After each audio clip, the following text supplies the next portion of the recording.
very keen to get supplies onto farm because it's picking time for cotton at the moment, and so they need to be able to harvest the crop. And so that's the thing that's been top of mind and most recently.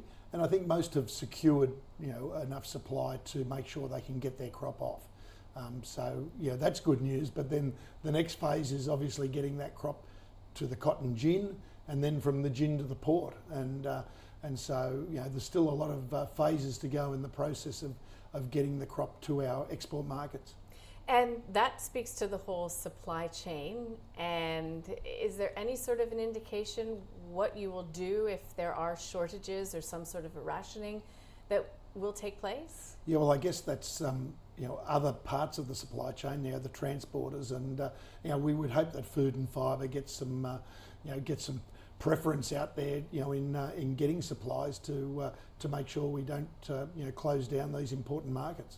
It's incredible all that agriculture has to deal with. It's not just incidents like this, geopolitics, which is out of all of our control, but it's also weather as well. How are cotton farmers coping, particularly up in Queensland where there's been some floods?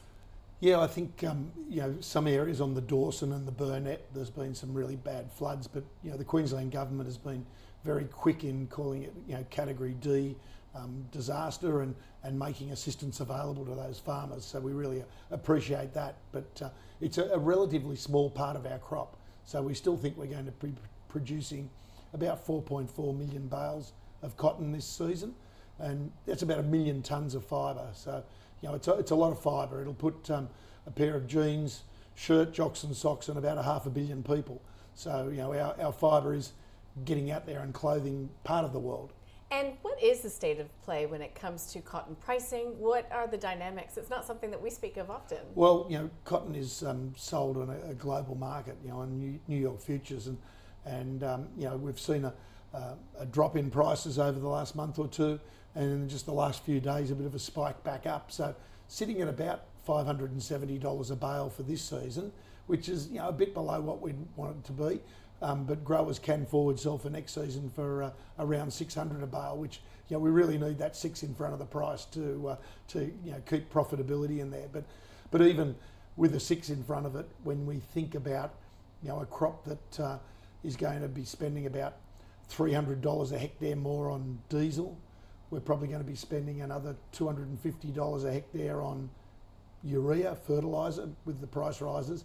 That's really $550 a hectare additional expense is really cutting into the profitability of the industry. Absolutely, and urea also a big concern because again, we don't have enough of it. We don't have enough processing of urea. So do you have any indication whether or not we're expecting to see shortages in that? Well, I think probably urea is the one I'm more worried about at the moment than diesel. So certainly there are alternatives that growers can move to anhydrous ammonia, and we have the Orica plant at Newcastle that produces anhydrous. But unfortunately we've seen the closing down of urea manufacturing in Australia, the Gibson Island plant at Brisbane, where the gas just became too expensive for them and they had to shut it down. Here we are, one of the largest gas producers in the world, shutting down local manufacturing and exporting that gas overseas. It's just crazy times. Yeah, it certainly is. Well, I'm sure that there is a long list of lobbying that needs to be done to address some of these issues. When Australian cotton is going into the global market, where is it most of the time ending up? Because I understand that Australian cotton growers, very data driven, very advanced, and making really great strides when it comes to the impact on the environment as well.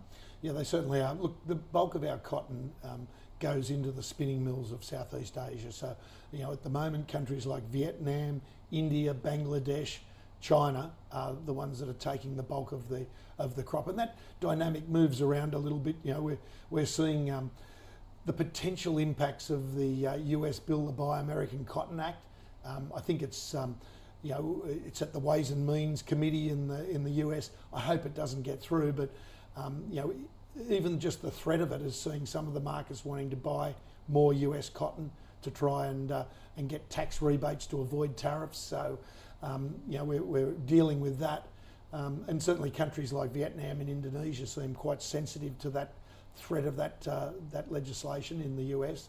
But and that would mean we're probably swinging back a little bit more back to China and Bangladesh. But certainly they're the main markets, and that's where our cotton goes to get spun. But then brands and retailers take over the sort of the supply chain, and so you would suspect that the bulk of the cotton is going to end up in the big markets like North America and the EU.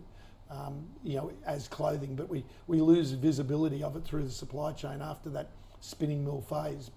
But more and more, the brands and retailers are forcing the spinners to buy sustainably produced cotton, and so that's where Australian cotton really does have the credentials that pull it through the supply chain. Mm-hmm. And in your experience thus far, people are willing to pay a premium for Australian cotton goods? Look, there's been a small premium out there for cotton that's produced in Australia under the Better Cotton Initiative. Those premiums sort of ebb and flow, but certainly the feedback from merchants is that even with no premium, having the sustainability credentials certainly helps pull our cotton through the supply chain, helps them close the deal. So it might not always be a premium, but it certainly makes us preferential to other cotton growths. So that is a positive note, because there are a lot of headwinds facing cotton farmers here in Australia. So where are you focusing your efforts? Well, I think that like any other commodity, people want to know where was it grown and how was it grown, and we've got that story. We've got the traceability story. We're working on really fine-tuning that, and the how it was grown. That's the whole sustainability story, that sustainability certification. So I think we're really working on that part of the equation.